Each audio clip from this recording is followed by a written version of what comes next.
Great. Welcome, everyone, to Expert Insights to Unlocking the Potential of AI. Thank you for spending some time with us today. I'm Marnie Larson. I'm the VP of the HCM practice at OnActuate, and I'll be your moderator for today. So everyone is on mute, but if you do have questions, please put them in the chat, and Delaney is going to watch that for us and let us know. So we have a great panel lined up for you, and I fully expect some very interesting conversations. AI is obviously a hot topic right now. Everyone's very interested in how it can make them more productive while making their work lives easier. In Dayforce's recent Pulse on Talent report, 50% of respondents think AI can improve their productivity, and 80% want their employer to use AI, but only 12% plan to use AI in the next 6 months. So there are definitely some adoption concerns and many just not understanding how to get started with AI. So we're going to dive into those challenges in our discussions today. So let's meet our panel.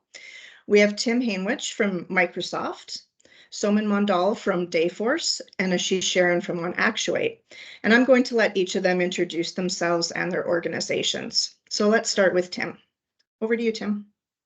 Fantastic. Thank you, Marnie. And good morning, everybody. And happy to be here today. My name is Tim Hanewich, and I'm a Power Platform Technical Specialist here at Microsoft.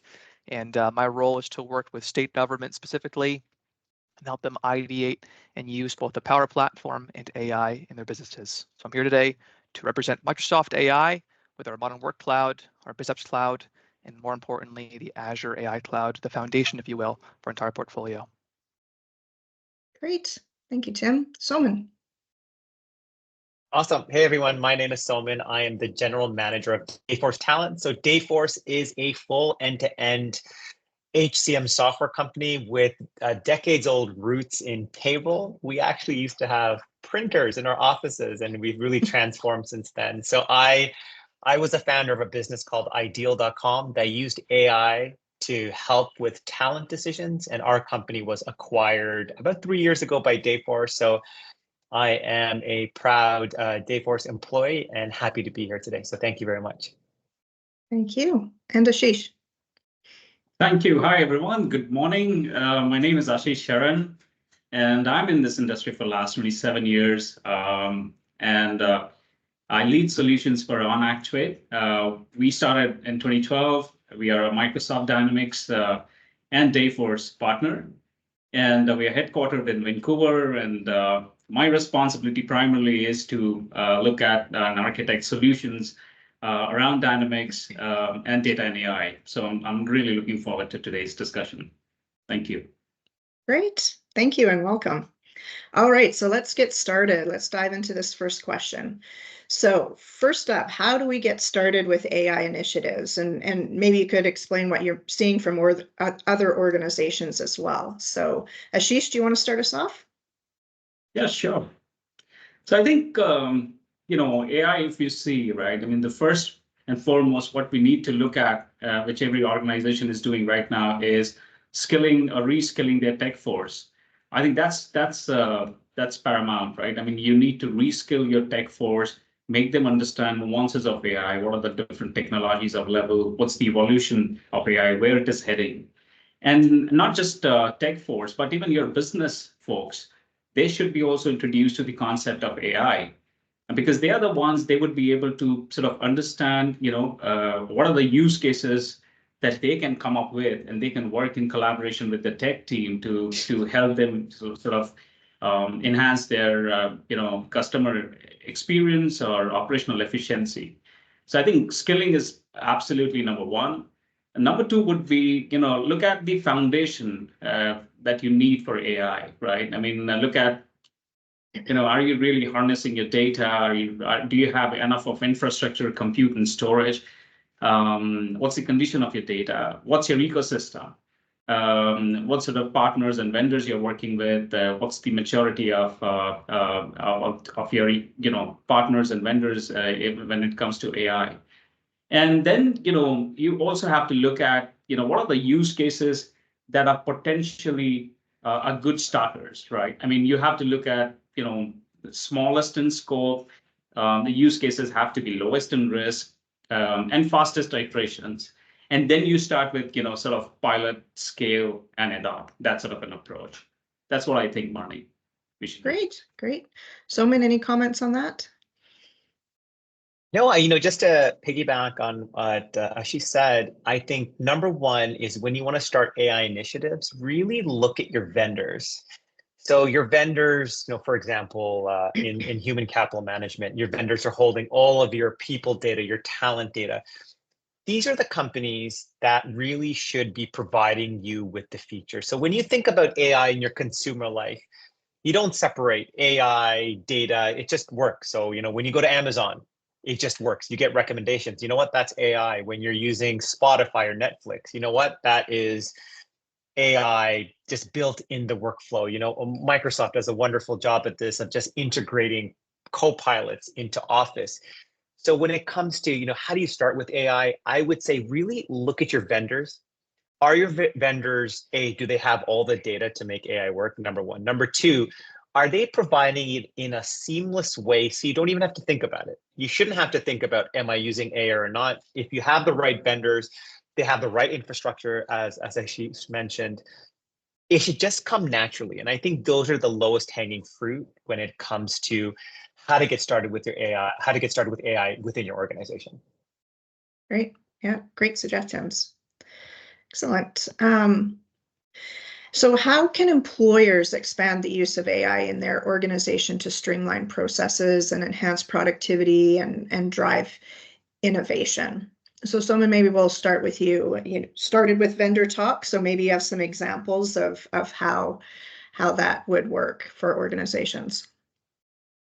Yeah, for sure. I think, I live in the world of human capital management, and I think all of my colleagues on the line today can talk about other use cases. But for us, a great use case that I think everyone can relate to is the things that you don't like to do and things that can be better done with things like generative AI. So for example, in my world, job descriptions. That is low hanging fruit. No one likes to write job descriptions. Put your hand up if you like to write. No one likes to do it, and you probably won't do as good a job as a co-pilot.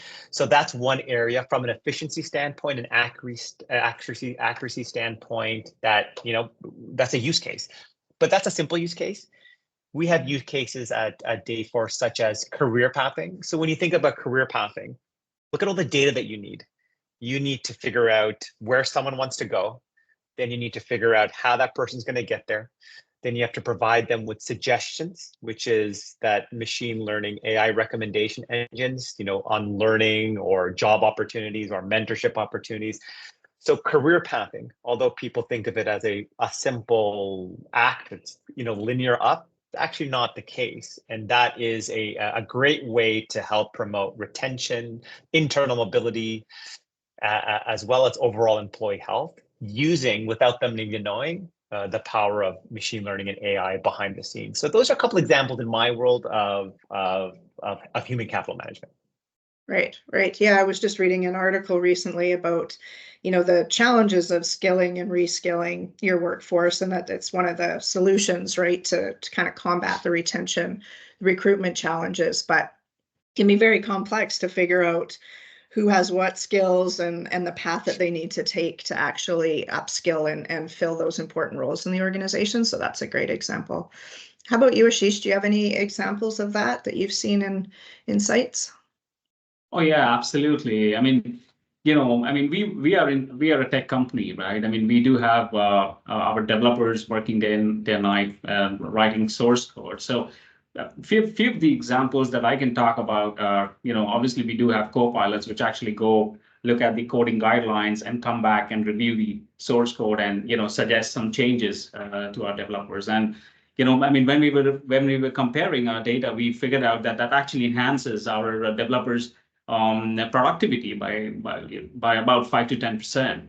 If I talk about our support engineers, so what we do have is something like so when we are working on some projects and there are a lot of documentations available, we do have co-pilots which actually sit right beside our support engineers. And if there are any issues related to user training or something, the support engineers actually can straight away refer to the co-pilot, and that they get the answer because the co-pilot actually refers to the project documents, and then they basically take that and help resolve the issues. So a lot of these things, what we are trying to do to sort of enhance our productivity, especially in the field that we are. But at the same time, we do have some solutions like which actually helps a better employee experience. For instance, we do have some co-pilots which actually refers all our policy documents, and a new employee, a person who is actually new to the company, if he or she has to refer something in the related to HR policy or a travel policy or leave policy, whatnot, they can just use this co-pilot that goes to our policy document and help.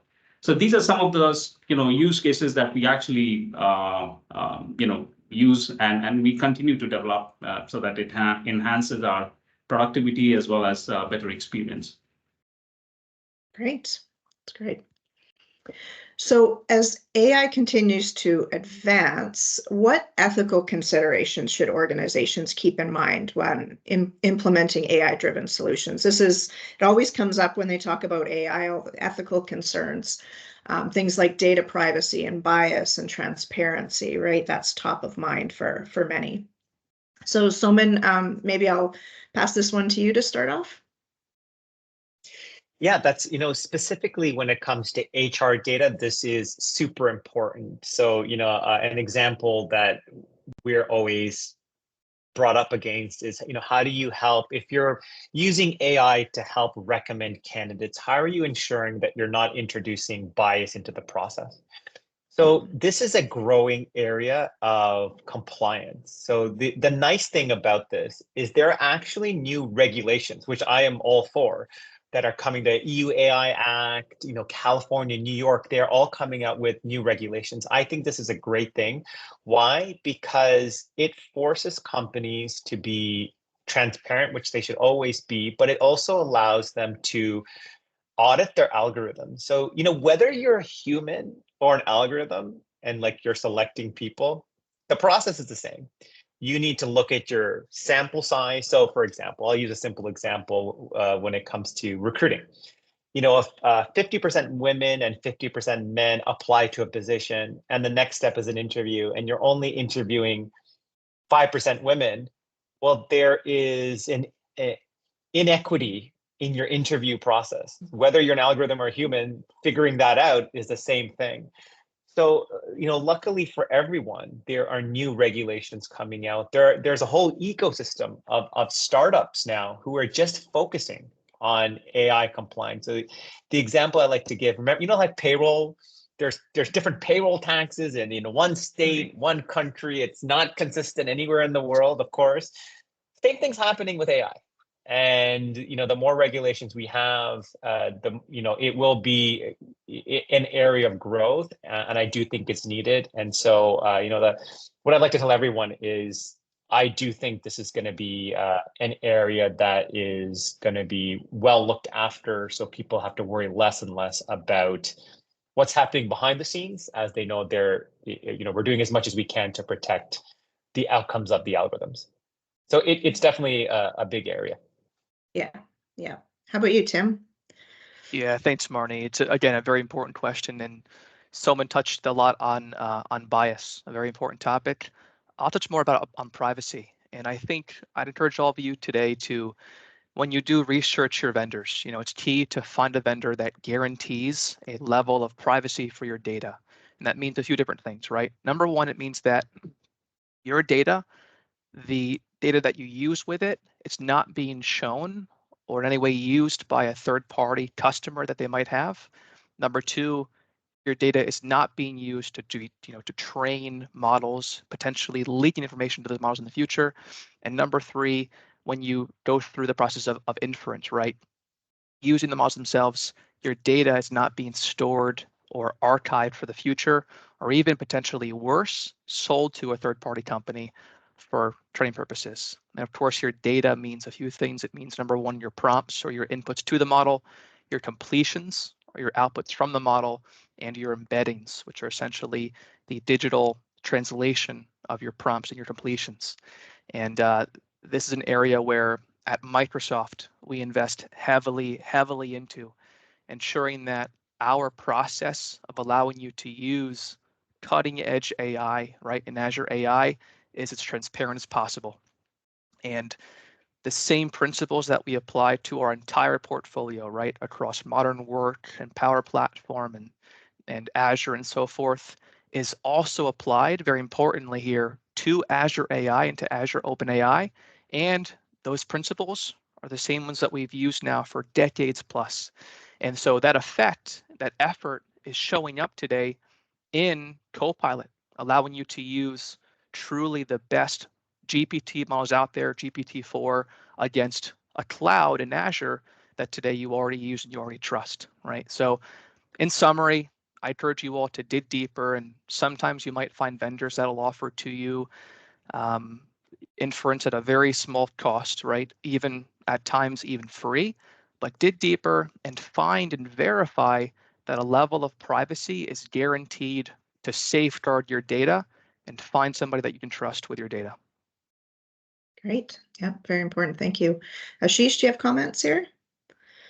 Yeah, I mean, I just wanted to extend to what Somen said, right? I mean, and even to Tim's point, right? I mean, I think algorithmic bias and hallucinations are two critical points. And, I mean, if you look at algorithmic bias, I mean, just an example to talk about is, let's assume that, you have an AI model that's basically, you've built an AI model to screen profiles, right, of software developers.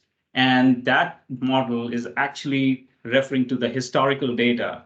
And we all know that historically, more of male software programmers were present rather than female. So this model actually runs and starts screening, the profiles, and it starts sort of getting skewed towards male profiles and start selecting male profiles more. So that's sort of an algorithmic bias we should be very careful of, right? I mean, and that's really a concern, and we have to sort of work towards it. Structured data gathering, that definitely is important.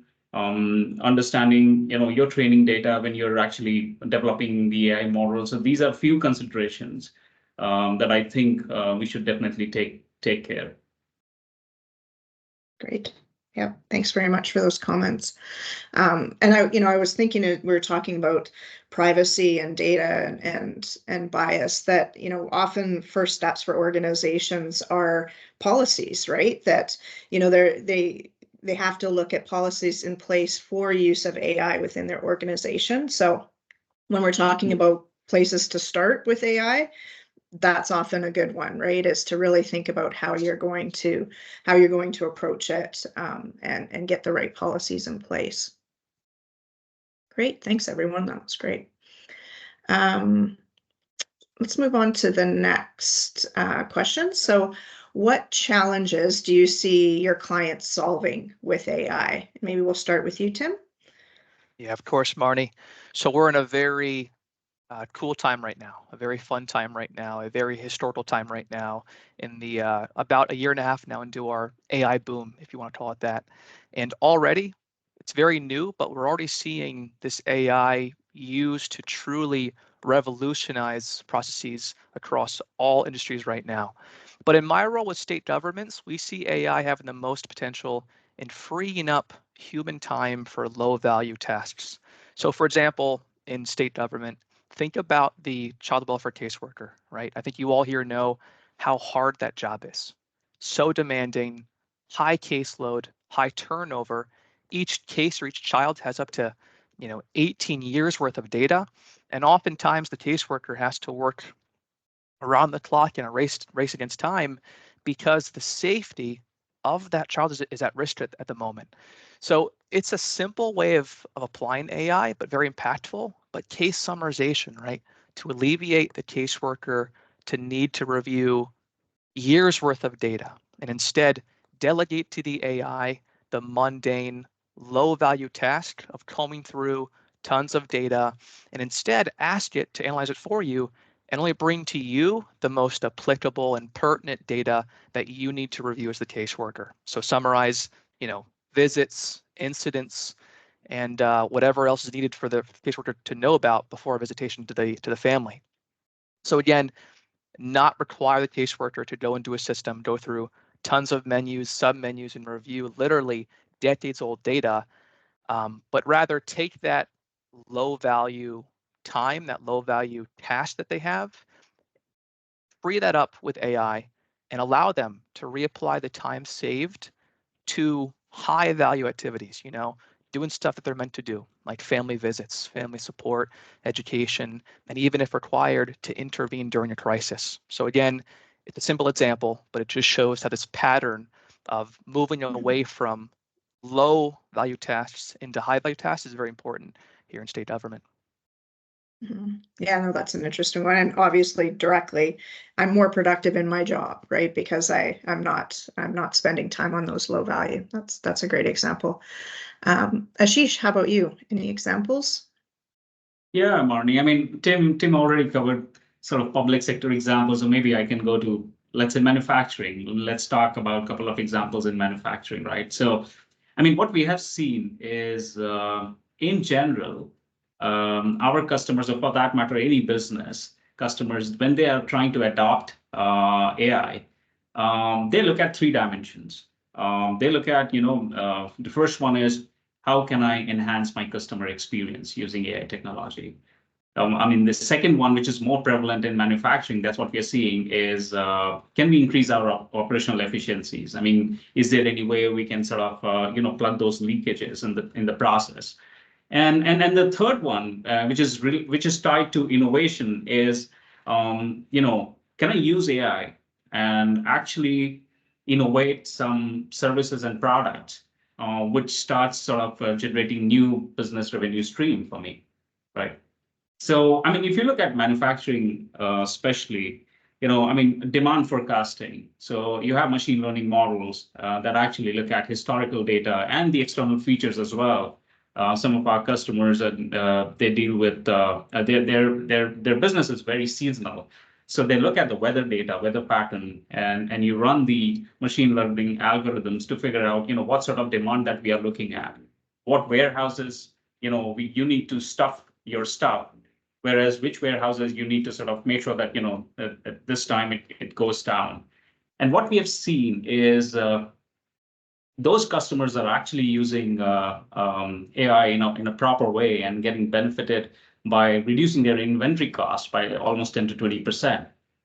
Right, so that's a good use in manufacturing. I mean, the other one that I think that I should talk about just briefly is, when you look at your equipments in the manufacturing segment, right? I mean, with AI, you would be able to sort of move from a time-bound asset monitoring to a condition-bound asset monitoring.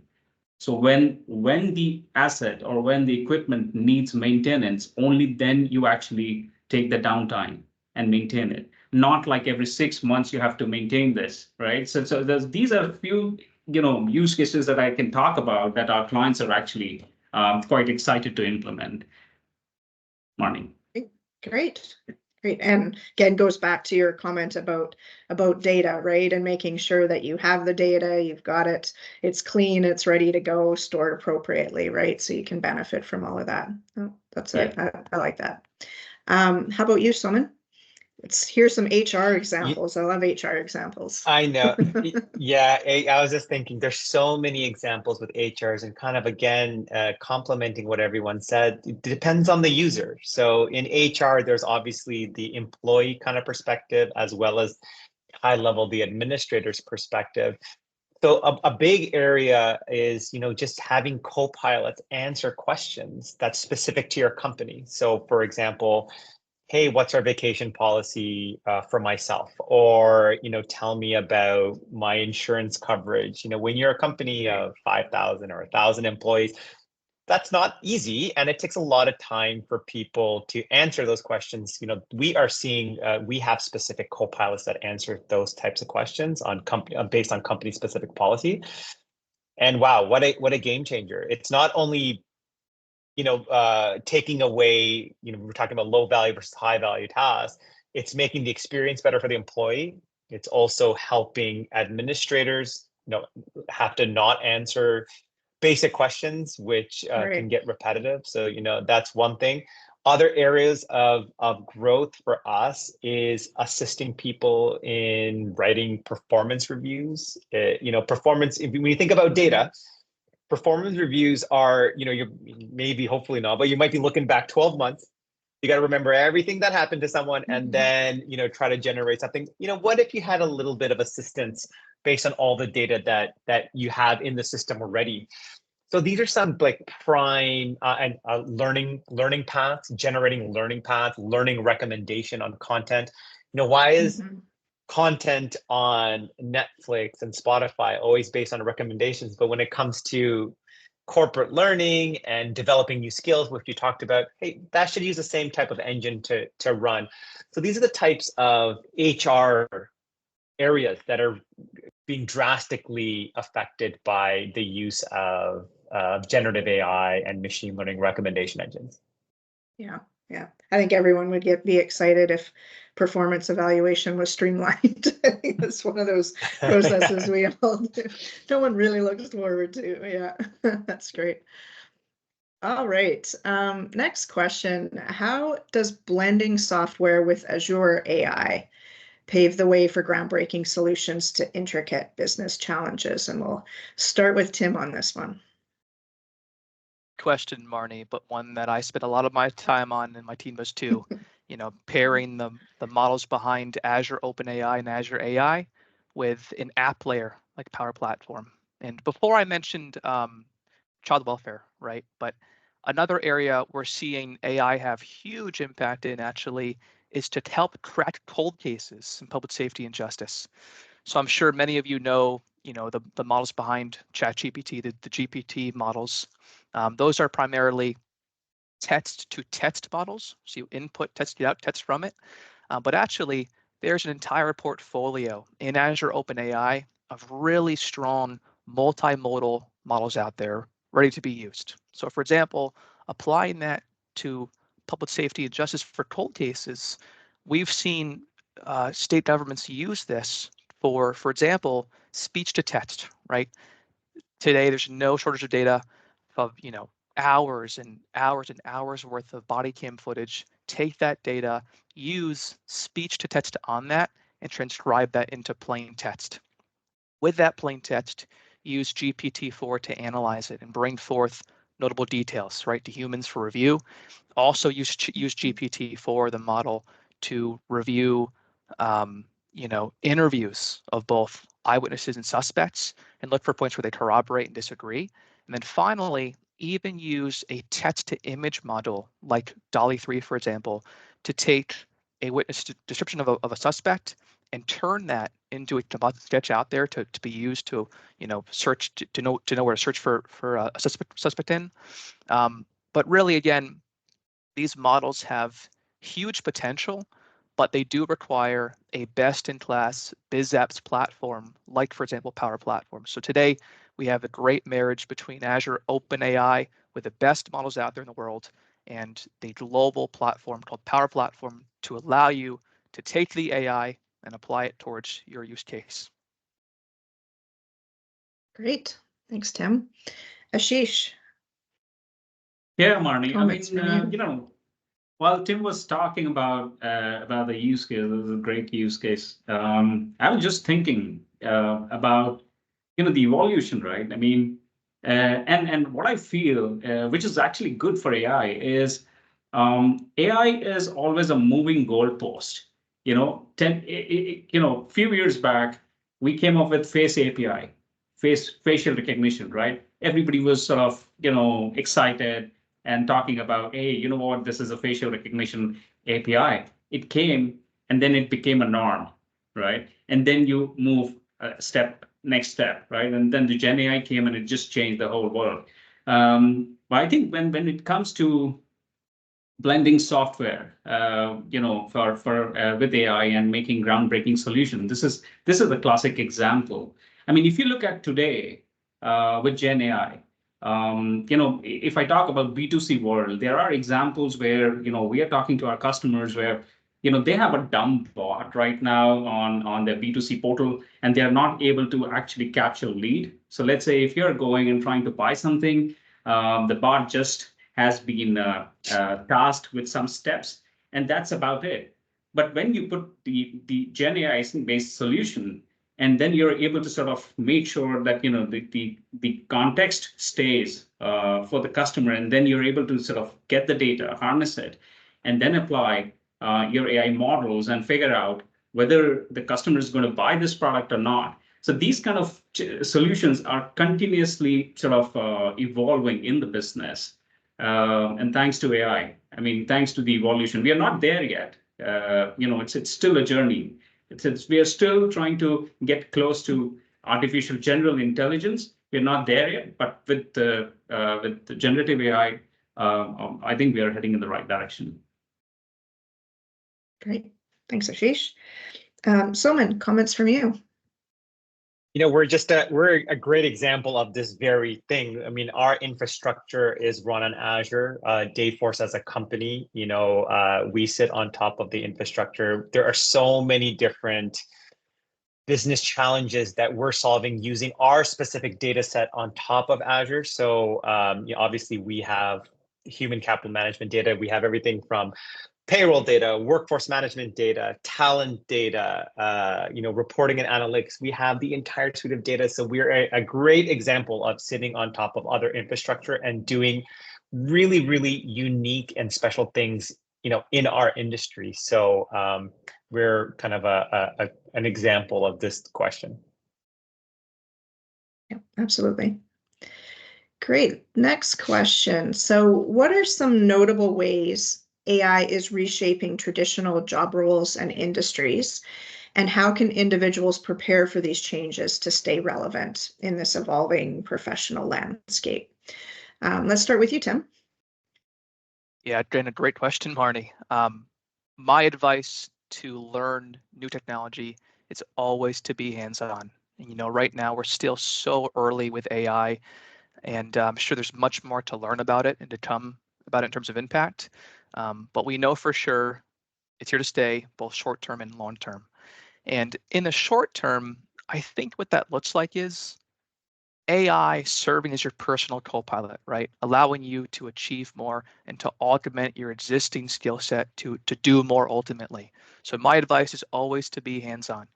Don't think that you need to get your PhD at all in AI to stay relevant. You simply have to learn how to use these tools. So I'd encourage you all, go to on the daily, go to ChatGPT, go to Copilot, and use them for everything from a learning aid to email writing, ideation, research, etc. Use it for whatever you possibly want to, both personal and in your professional life. And today, there's a lot of fear of AI replacing humans, but the truth is, at least in the near term, right, maybe 5 to 10 years from now, the threat is not of the AI replacing humans, but rather of other humans that know how to effectively use AI replacing those that do not. So I encourage you all, go out there, get your hands dirty, and learn how to use AI and use that to achieve more in your work and to augment your existing skill set. Yeah, that's a great tip. And another way you can get started, right, is just try, right? Just try it out, get comfortable with it, and know how you would use it, and see if that translates to your work world. That's great. Somen, how about you? I really think that AI is really changing, the way that we look at jobs. So, Tim mentioned, using copilots, personal copilots. Absolutely. We have at Dayforce a copilot called Career Explorer. And the whole goal of that copilot is to help understand skills. So skills is a huge area when it comes to machine learning and AI, because inferring skills based on what someone has done, what they're doing, what they want to do in the future, that is like a prime example of using machine learning and AI. So, by understanding the skills someone has, by understanding where they want to go, AI is helping people with recommendations of what they should be doing. So, instead of having a traditional job role that is linear, I'm a software engineer, then I want to be a senior software engineer, then software manager, that's kind of a linear path. Mhm. With AI, we're able to expand how people think about jobs. There might be a horizontal job or a kind of a job that you wouldn't think about that would be a great fit based on your interest, that people are now they're able to explore with products like our Career Explorer. So I think with the advent and usage of AI with skills, this is opening up whole new areas. And specifically for us, this what we call it Career Explorer. It is the definition of exploring new skills based on recommendations. So I really think it's going to change the way we discover new opportunities, as well as get ourselves to the level that we need to get to our goals. So I think there's a lot of opportunity there. Great. Ashish, any thoughts on this and how individuals should prepare? Yeah, I think I agree with both Tim and Somen. I mean, and then especially it's not rocket science. You really don't need a PhD. I 100% echo that. There are tools available. The co-pilots are really, really easy to learn. Just go ahead and experiment.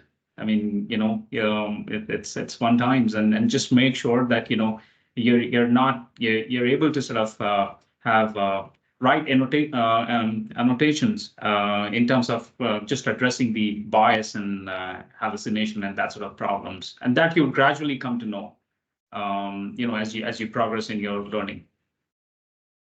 Great. Yeah, great suggestions. We have a question in the chat here that I'd just like to chime in Sure. and ask our panelists. Yeah, go ahead. One of our attendees is wondering if there are any specific examples of courses you recommend where they can get started to gain some of that knowledge and hands-on experience, whether that's Python for those with a programming background, or just any recommendations of specific examples of training courses. Great. Tim, from the Microsoft world, do you have any good starting points? Yeah, so 2 questions that were in there, I think. I looked for examples. So I just put in the chat there 2 links. Those are links to 2 systems. The first one being AI used to solve for cold cases, and the last one being for child welfare caseworkers. And in terms of training, we have, Microsoft, we invest heavily into ensuring that those that want to learn AI and learn Copilot can do that. And so if you just simply, I won't use the word Google, but if you Bing Microsoft Learn AI training, you'll see plenty of it out there for free to certify against it. That's great. Anything from Ashish, someone that you've found helpful or you've used? I think you can When it comes to sorry, Marnie, go ahead, please. No, go ahead, Ashish, if you have an answer for the examples, go ahead. Yeah, no, I think you can pick anything and just start sort of hands-on. Just get the basics of AI tech and start getting hands-on. I think should be fine. The challenge that you may face, especially if you're writing your own ML models and experiments, would be the data. And that's something that you need to make sure that you have plenty of data. Right. Yeah, no, that's a good point. All right, so I think we've got one more formal question before we open it up for other questions. So what are some emerging trends in AI, and how can organizations prepare to capitalize on these opportunities while mitigating risk? So let's start with Tim here. Over to you, Tim. Yeah, sure, Marnie. I think the best place to start is to work with with your team and look for areas where your staff or your human time is being spent on low value activities, right? Look for areas where an AI model, right, text to text, text to image, and so forth, can maybe be used to either entirely replace or at least augment those activities. And already, since ChatGPT came out, we've seen AI be used for, internal chatbots, external chatbots, customer service, analyze evidence, and so forth. Find those areas and ideate with either, me, someone from my team, maybe on Actuate 2, or maybe Somen, and look for areas where you can infuse AI into that to, again, alleviate some of the workload for the humans where it might not be, high value, and instead look for ways to take that save time and apply it elsewhere, and then work with us to find a way to turn that into reality. Great. Yeah, and we put this little graph up here. I think Tim gave us this one. It's an interesting one about how jobs that have writing in them, when you look at who's looking for people to fill those kind of jobs, that's dropped quite a bit, in comparison to other roles. So obviously people are starting to take advantage of ChatGPT and tools like that to help with the writing side of work, right? How about you, Ashish? Yeah, I think, Question. yeah, I mean, emerging trends in AI, I would say, if you look at AI, right? I mean, AI is there since 1950s. But in those days, and I would say from 1950s to an AI, which we used to get excited was, hey, there is a chess program. It's an artificially intelligent sort of an AI-driven chess program, and it's beating the grandmasters, right? So that was happening 10 years back, or even facial recognition and all that. But during this journey, what we had seen is, people will react to AI saying, all right, yes, there is an artificial intelligence somewhere for somebody, someplace. What's in it for me, right? And then off you go in November 2022, when OpenAI released ChatGPT, right? I mean, within 5 days, you had 1 million users. And then I think 100 million users were, within 2 months, first 2 months. So I think the trend has really picked up now. And as I was talking earlier, if businesses are trying to address all 3 dimensions, customer experience or citizen experience, operational efficiency, and is there any way we can sort of have new business revenue stream using AI tech? Right. So that's the trend that we see, and it's going to sort of definitely expand and work towards that. Great. Somen, your comments?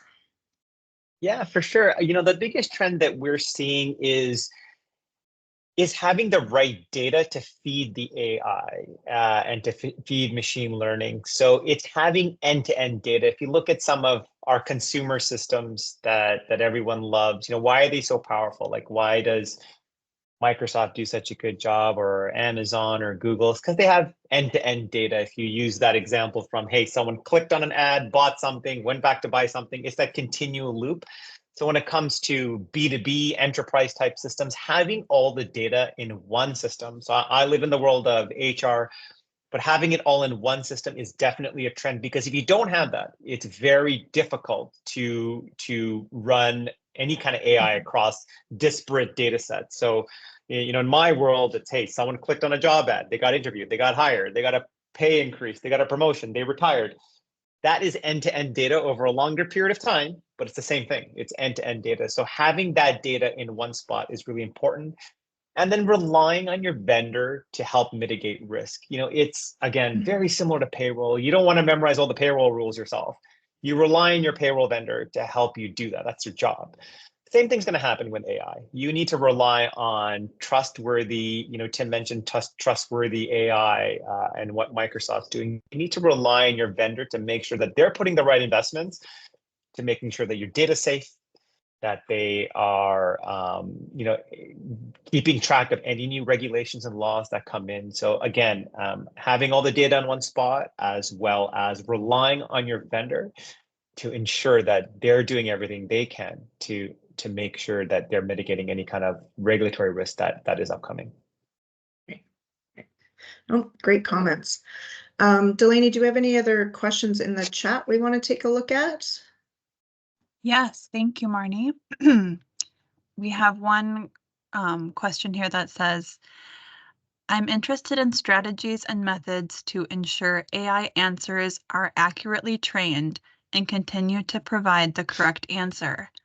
How can prompt engineering and machine learning be effectively leveraged, and how to monitor that it didn't go off the rails once in production? I can jump in there. Go ahead, Tom. There is like a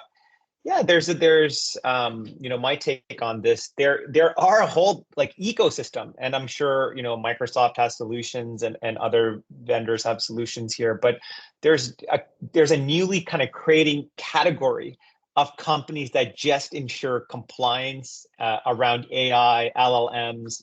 So I know a company off the top of my head called FairNow.ai. Their whole goal is to ensure that the answers aren't going off the rails, as you put it, or there isn't bias introduced. So they'll test, audit, and provide governance tools around AI. And there's other companies that do that as well.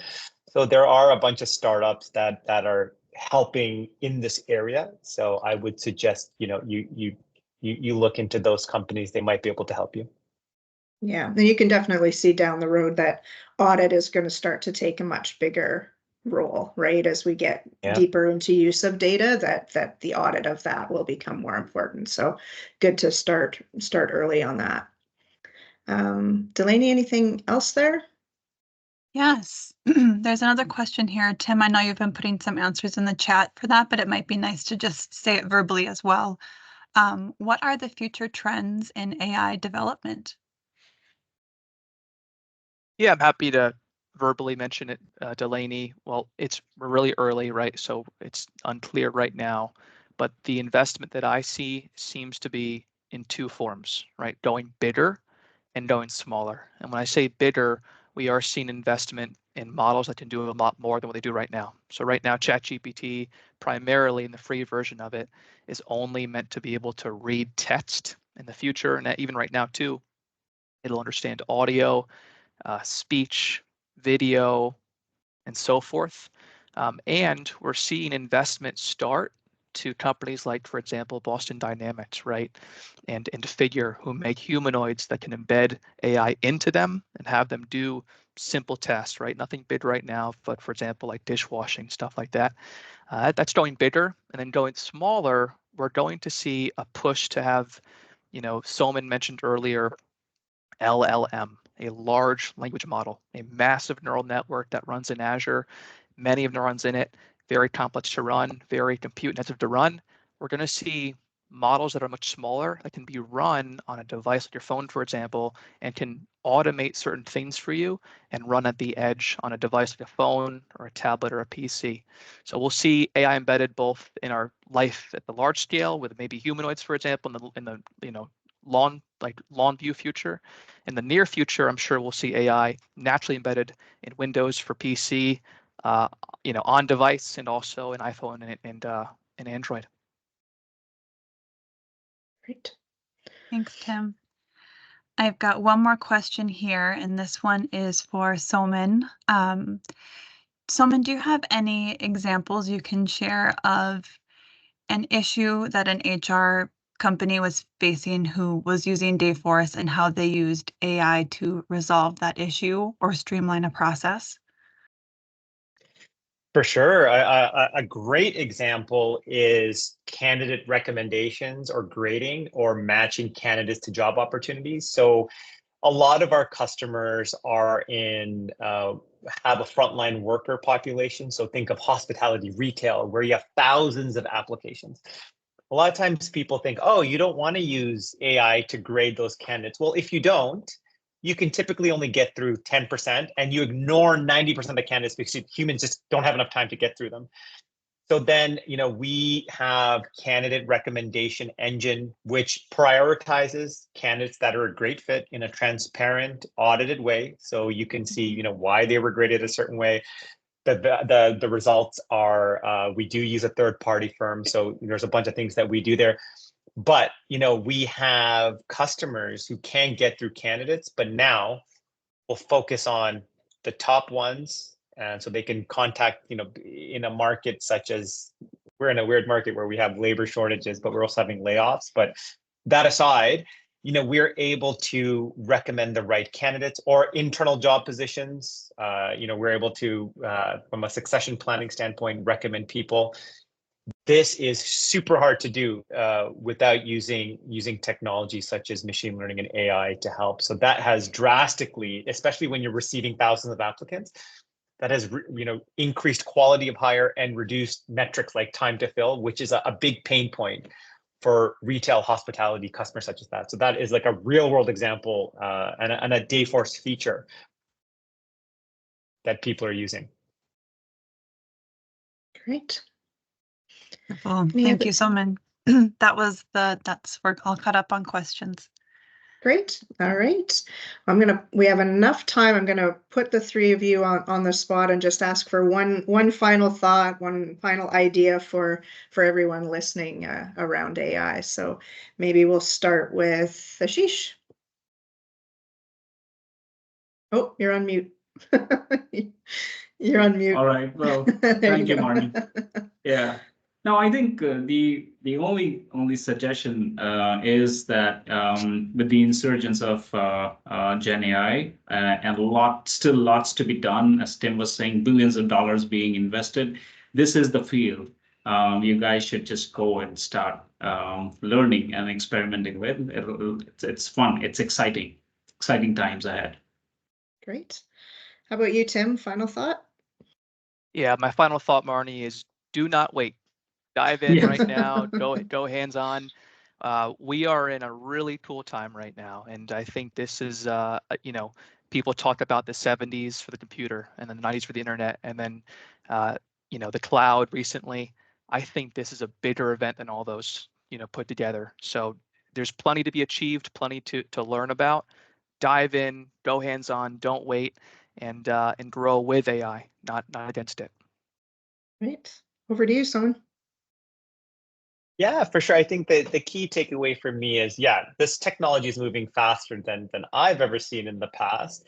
And with that there's always going to be a sense of a little bit of fear. And I think that's normal. When spreadsheets came out, they thought accountants' jobs were done. Like, oh, they're not going to have jobs anymore because we have spreadsheets, we have Excel.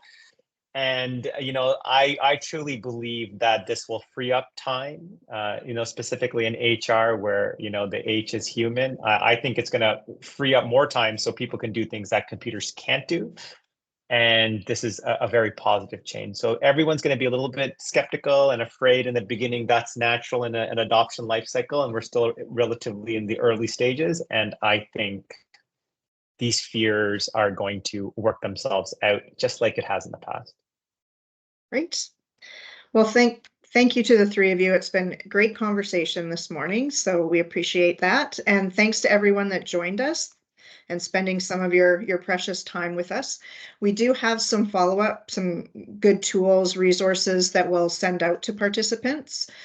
So expect an email from us on that. So thanks, everyone, and have a great day.